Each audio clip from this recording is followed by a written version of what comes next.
Hello everyone, Commish K7 here with your Week 4 recap of the SRG Fantasy Football League. A lot of close games this week, and as an update, there are no more teams that have 0 wins, and we are down to 1 undefeated team. So, let's get right to it, shall we? Let's go into... and bring me down all the way. There we go. Nice in the corner there. As you can see, lot of good games this week, and a lot of them were a lot closer than last week. So let's get right to it and go into our first matchup between the Big Guys Gunners versus Greensburg Honor. Big Guys Gunners were 1-2 going into this match, with Greensburg being 0-3. At the end of it, Greensburg takes this one for their first win of the season, 120.4 to 115.7. Since the past few recaps have been a little long, I'm going to try to cut it down a bit, and rather than going into every individual score, I'll point out some interesting performances. So let's go right into the 115.7 Big Guys Gunners. Their best performance of the week came from Matthew Stafford, putting up 25.4 points over the projected 20.9 or 20.6. Unfortunately, though, there was a couple players that did underperform. Actually, no, there was only one player that really underperformed this week, and that would be Alvin Kamara against Dallas. Dallas only allowing 12 points for the New Orleans Saints, even though Dallas eventually lost. It was still a very close game, and 11.9 was not enough to really match the expected 21.5. Anything else interesting about this? Aaron Jones did better. Mike Evans did better. Allen Robinson did better. This was a tough match to lose, even because he put up a very good score at 115.7. However, Greensburg Honor putting up a really good score with Mason. Let's see, you got Mason Rudolph with the 20. Sonny Michael may want to update that running back in Sonny Michael. He is in a swamp of crap in terms of running backs for New England. All that offense is done through the air. Let's see, anyone else? Oh, Devontae Adams had a fantastic game, putting up 29 points compared to 17.5, and ended up being the number 1 scorer for the week. Unfortunately, he did have a rather underperforming result from Juju Smith-Schuster. Even though Steelers put up 27 points against Cincinnati, Juju only put up 4.5. He really wasn't much of a part of that offense this week. But let's get back to the positives. Aside from Devontae Adams, Greensburg had a fantastic performance from Austin Hooper, finally switching him for Mark Andrews, or switching him off of Mark Andrews. And Hooper rewarded him with 23 points. And on another note, Mason Rudolph was his first start of the season compared to the usual performance of Marcus Mariota. But this week, it seems Mariota remembered to play and put up 29.2 points on the bench. And and the reason why Greensburg won, this little score right here, Steelers putting up 20 points by only holding Cincinnati to a field goal.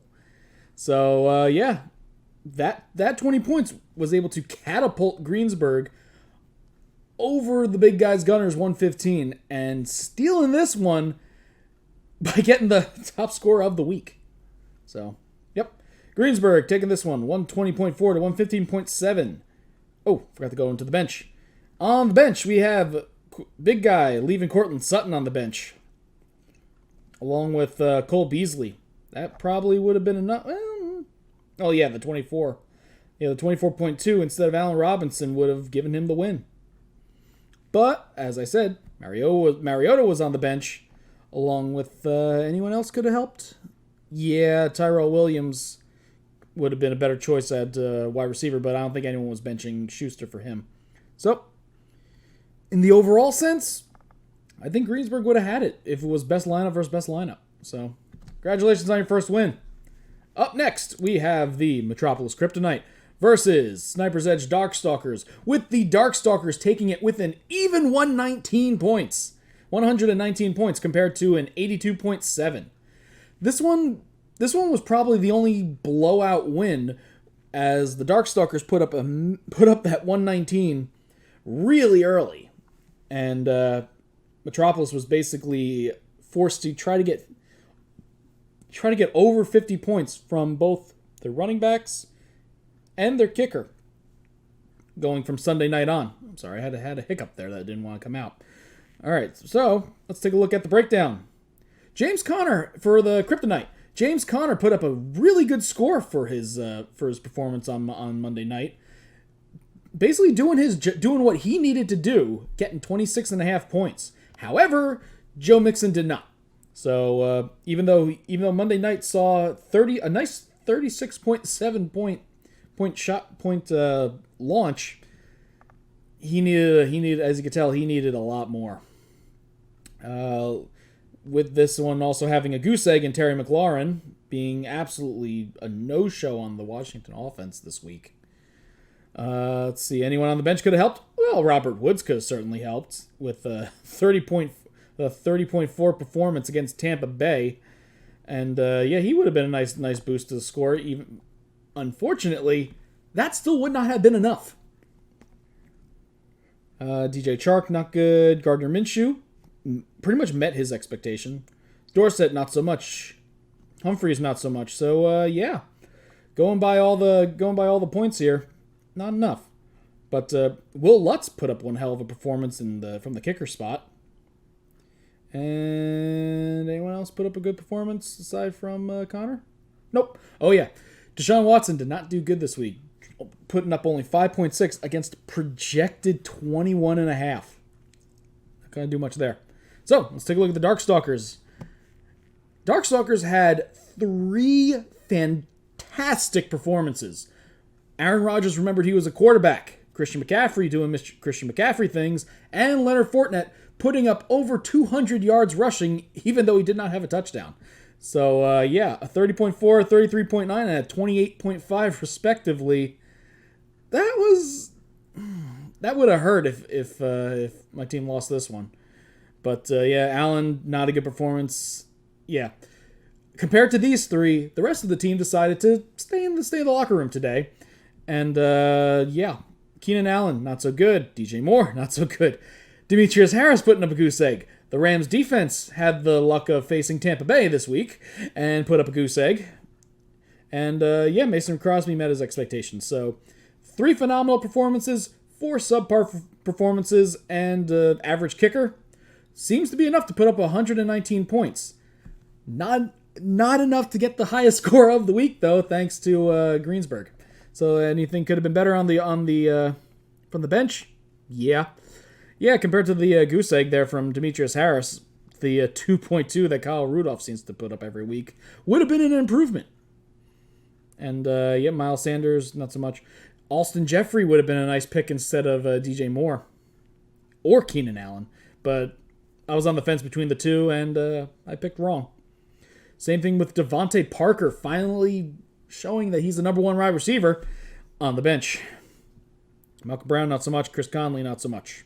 So, all said and done, even with the best lineups out, Darkstalkers was still taking this one. And unfortunately, the total score was 119 to 82.7. Darkstalkers taking this one for their 3rd win of the season, while Kryptonite falls to 1-3. Up next, another really close match.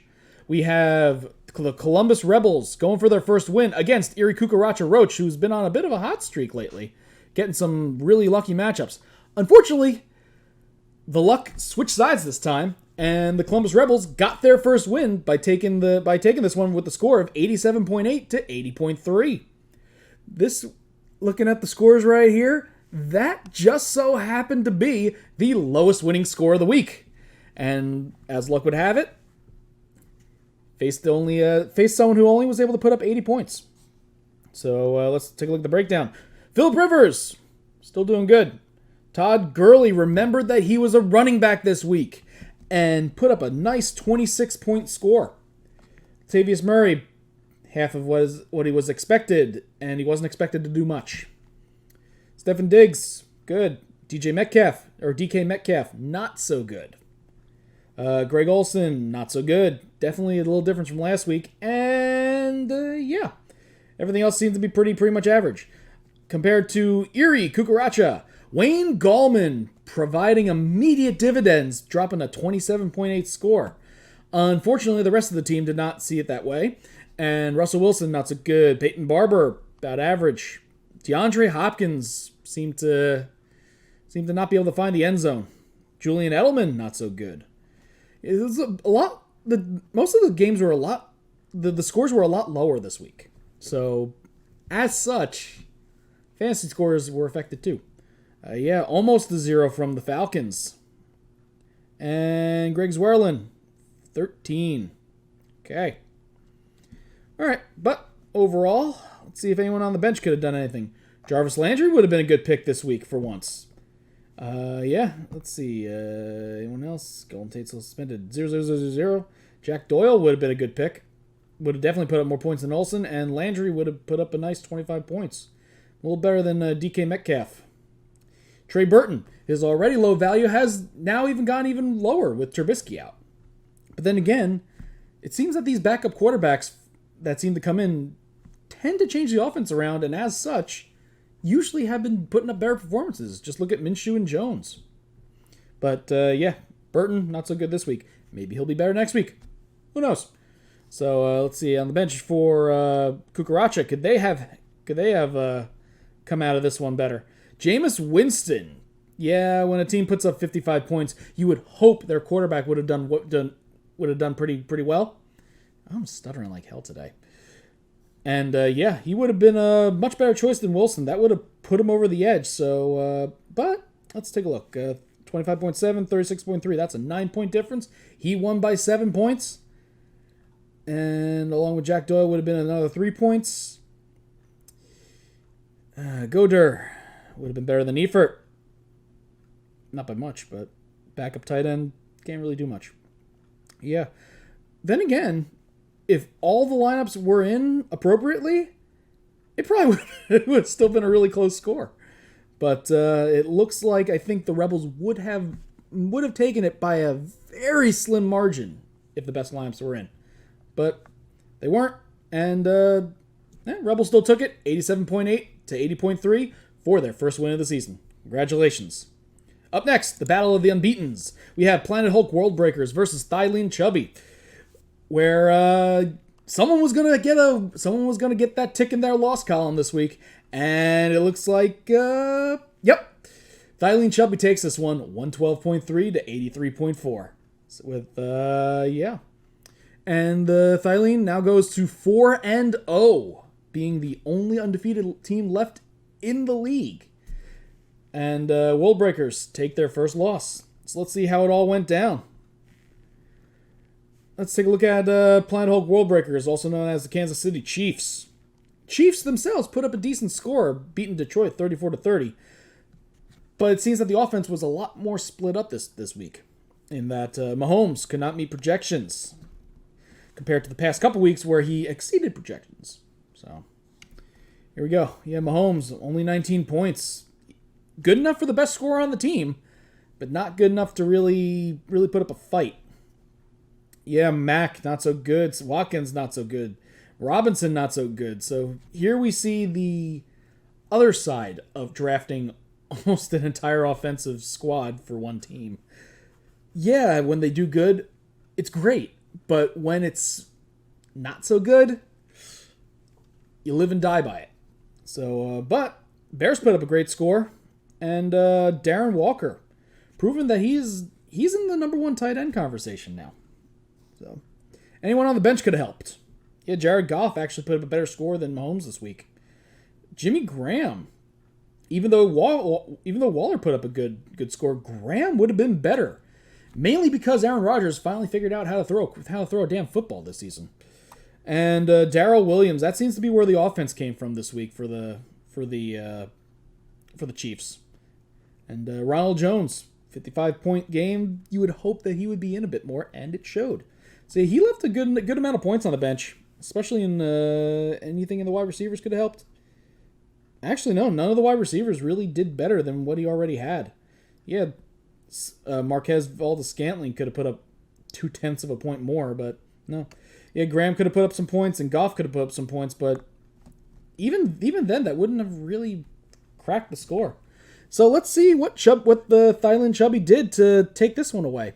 Carson Wentz had another decent game, but Nick Chubb absolutely dominated the Baltimore defensive line and put up a nice 41.3 score. Philip Lindsay, not so good. Julio Jones, not so good. So looking at the other scores on the team, he basically rode Chubb and Wentz to victory.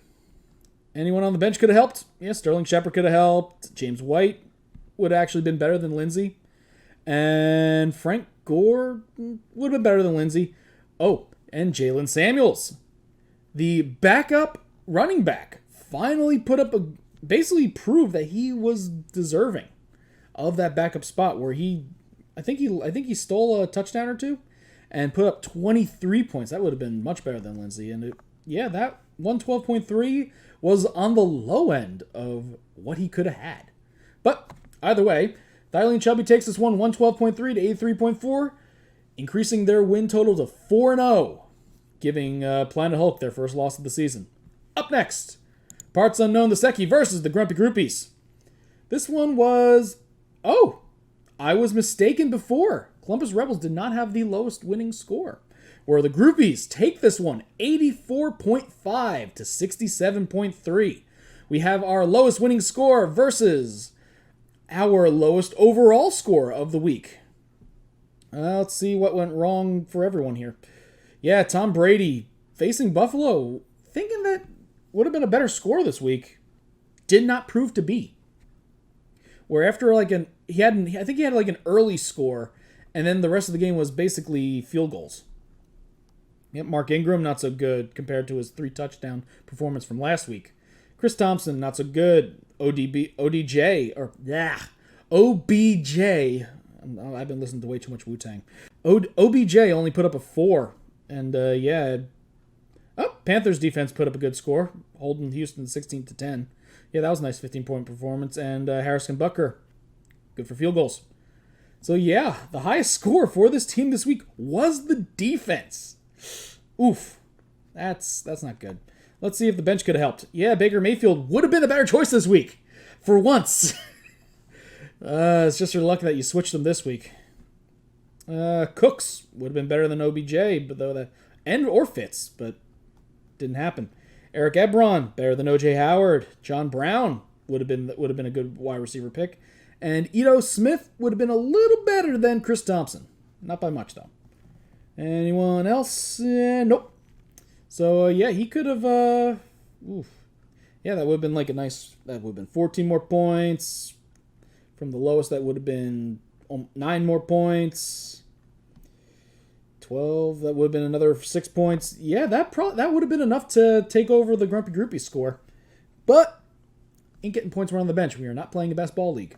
So let's take a look at what the Grumpies did right. Josh Allen was not right. But then again, compared to the other option of Case Keenum, it was correct. Ezekiel Elliott did Zeke things even though he didn't meet expectations. Sean McCoy, he had a good week. He had a decent week this week. Kenny Golladay had a great week this week with putting up 23.7, the highest score on the team.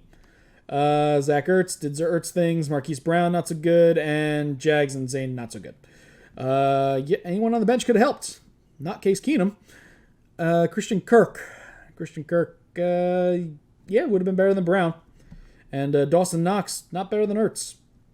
So, this was pretty much the best score that he could have put up. So, if the Secchi put in the better lineup, he probably could have taken this one. But mistakes happen, and Groupies take this one 84.5 to 67.3, pushing his record to 3-1. Up next, we have Shaggy Sharks versus the Moneymakers, and this one came down to Monday night as well. Let's see. Let's take a look at what happened. Yeah, Moneymakers taking this one 104.1 to 96.9. That is an under 10-point win. I'll have to do some math at the end to see if it's the closest win. Actually, no. we have another close win in a different spot. So, yeah. Still, under 10 points is I consider that to be a very close match. Let's see what happened for the Shaggy Sharks. Dak Prescott did not have a good week this week.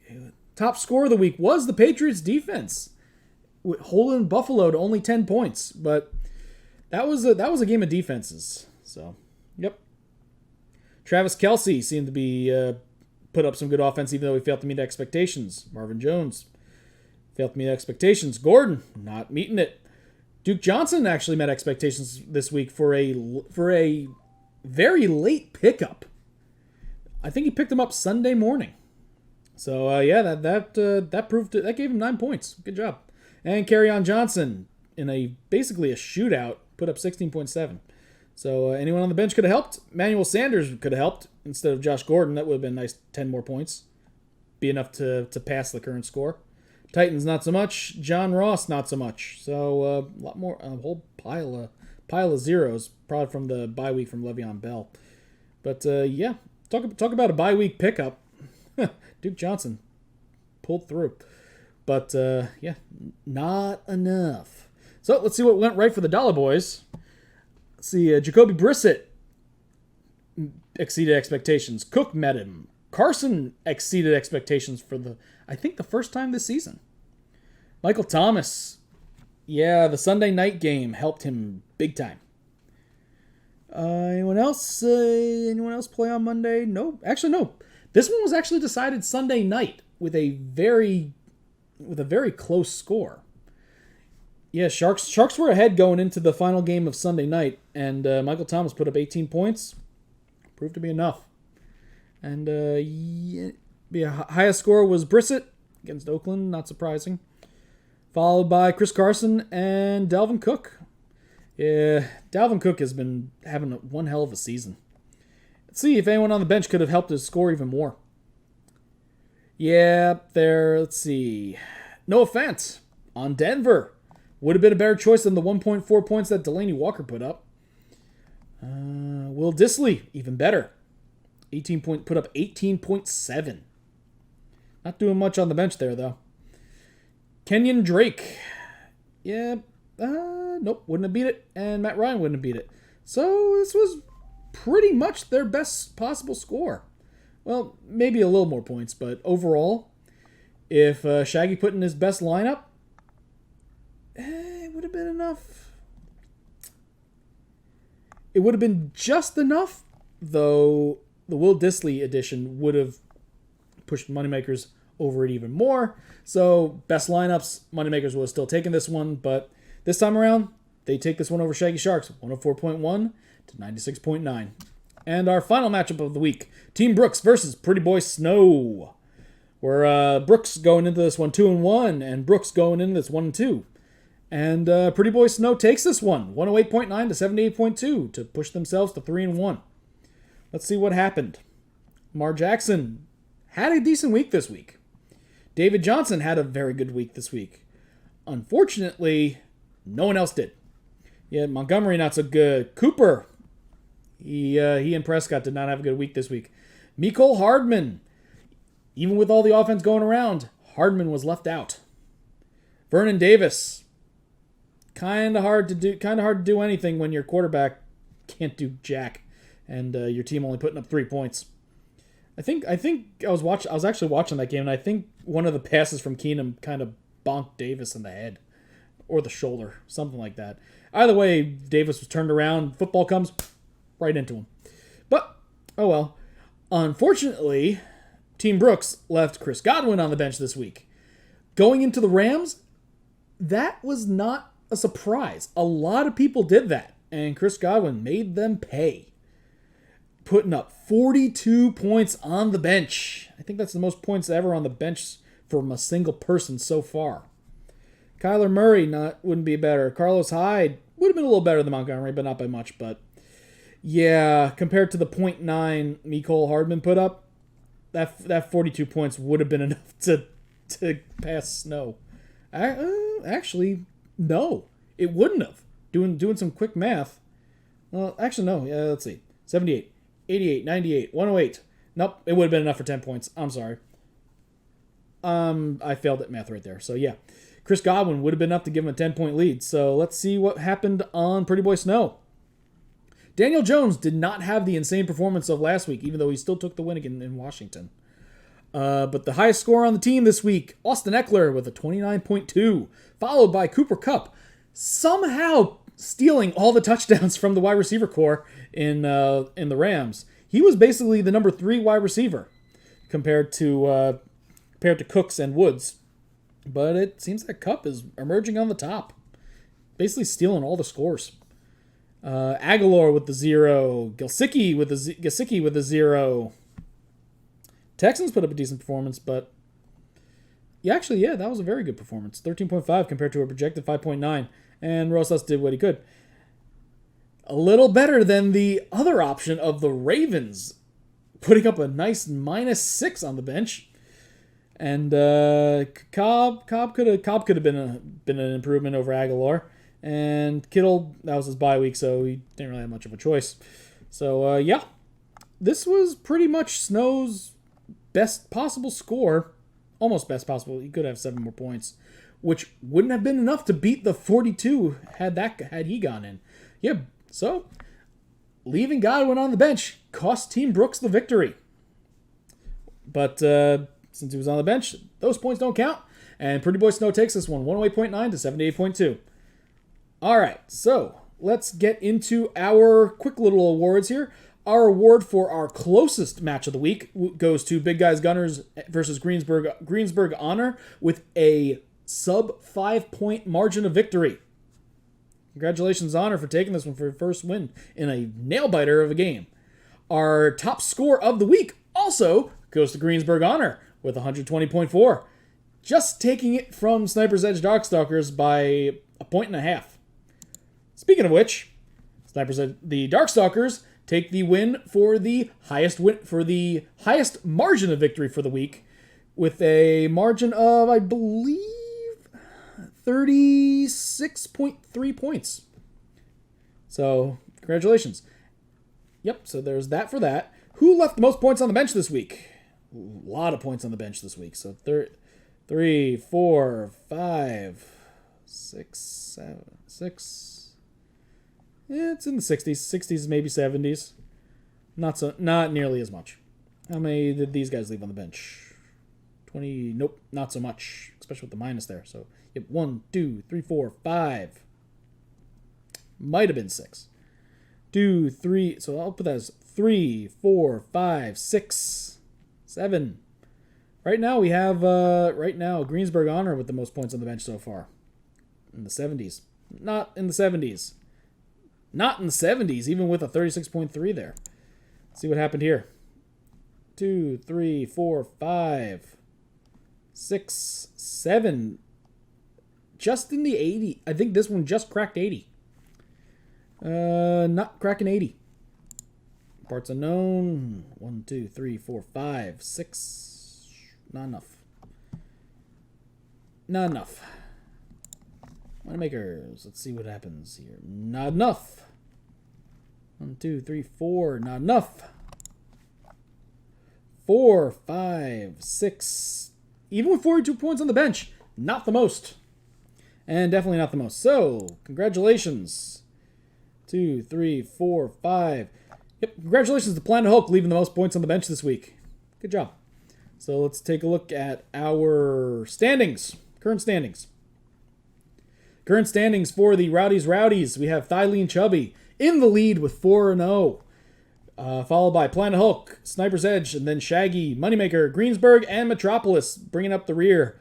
And the Rude Brood, Grumpy Groupies holding the lead so far. Followed by Pretty Boy Snow, Erie Kukaracha Roach falling from the number 1 spot this week. Big Guys Gunners, Team Brooks, Parts Unknown, and the Columbus Rebels bringing up the rear. Let's see who has the most points for this week, or who has the most points for the season so far. Shaggy Shark's taking this one, stealing it from Planet Hulk. While Columbus Rebels still at the bottom of the list in terms of points for. Points against. Pretty Boy Snow has the most points against, or has the fewest points against. Easiest schedule so far. While the Moneymakers seem to still be having the rough luck of facing teams that just need to put up a ton of points. Who has the most moves for the season so far? Grumpy Groupies. I don't think he's losing that anytime soon. Followed by Big Guy Gunners, Cucaracha Roach, Snow, and Darkstalkers. Final standing projections. Let's take a look. I'm probably not going to be showing the final standings anymore in the future because all it does is show the standings compared to the draft position rather than last week's projected. So this is probably the last week I'm going to do this one. But yeah, Shaggy Sharks still projected at number 1. Pretty Boy Snow dropping to projected 7. Sniper's Edge dropping to 4. Thylene Chubby projected to go up to 3. Greensburg dropping from 5 to 8. Moneymaker still at 6th. Metropolis dropping from 7 to 11. Big Guy Gunners dropping from 8 to 9. Planet Hulk going up from 9 to 2, even with the loss. Grumpy Groupies 10 to 5. Parts Unknown dropping to 12. Team Brooks going up to 10, while Erie is still at 13 and Columbus is still at 14. Yep, it's still draft day versus current projections. For some reason, I don't know why they don't just update it every week and show that should show how it and just show how it shifts. Heck. So, but yeah, Planet Hulk still with the biggest projection at 7, followed by Groupies at 5, Brooks at 2, Snow going down 5 spots, Kryptonite going down 4, Greensburg going down 3. So yeah, can't really say much about that. So let's see what else we got. Scoreboard. Let's go back to the scoreboard, see who did the most this week. Our highest point total of the single player point total of the week that counted goes to Nick Chubb from the Cleveland Browns on Thylene Chubby. Anyone else come close? Only one who came relatively close was Christian McCaffrey, putting up 33.9. So, yep. And let's take a look at our projected playoff bracket. We have Thylene Chubby still taking the number 1 spot over from Planet Hulk. Number 2 spot, Grumpy Groupies, because he leads his division. Number 3, Planet Hulk. Number 4, Sniper's Edge. Number 5, Pretty Boy Snow. Number 6, Shaggy Sharks. So, yep, that is our current playoff bracket if the season ended today. And let's take a look at next week's matchups. See if anything is interesting here. Come on, scoreboard. All right, next week, for week 5, we have Erie Cucaracha Roach facing off against the Sniper's Edge Darkstalkers. We also have Thylene Chubby, the 4-0, going up against the team that got one of the teams that got their first win of the season, Greensburg Honor. Let's see if the upset can be pulled off. Grumpy Groupies versus Big Guys Gunners. Got a good matchup here this week. Moneymakers Dollar Boys versus Metropolis Kryptonite. We got Pretty Boy Snow versus the Columbus Rebels. Got Shaggy Sharks facing off against Planet Hulk World Breakers. Will the World Breakers come back from that loss? We shall see. And finally, we have Team Brooks versus Parts Unknown the Secchi. Going by the scores, let's see who has the projected closest matchup. That is around 7 points. That is, oh boy, that is a 30-point margin of victory there. This is a 40-point margin of victory projected for the Big Guys Gunners, but I think the groupies have a lot of people on their bye this week, so this is probably going to change. Moneymaker Dollar Boys projected to win this one by 10 points. Snow projected to win this one by 6 points. Shaggy Sharks versus the World Breakers. World Breakers projected 109.9 versus the Sharks 109.6. The World Breakers are set for a 0.3 of a point victory. See if it holds up. And finally, Parts Unknown slated to win this one by 7 points. Our projected highest score of the week goes to, once again, Patrick Mahomes, projected 27.6 points. Followed by, I think Christian McCaffrey had 23 point something. So, yep, there we go. And let's take a look at our game lines quick. Still trying to understand how this works, but whatever. Right now, Darkstalkers have a line of minus 6.6 over Erie Cucaracha. Thylene Chubby has a line of minus 16.7 over Greensburg Honor. Big Guys Gunners with an almost minus 40 line. Probably will change after the groupies fix their lineup a bit. Moneymakers, minus 11.8. Pretty Boy Snow, minus 6. Planet Hulk with a minus 0.2 for our lowest line of the week. And Parts Unknown with a minus 6.8 line. So, there you have it. That is our Week 4 recap compared to our Week 5 projections. So, for those who tuned in, thank you very much for watching, and may the rolls ever be in your favor. Peace.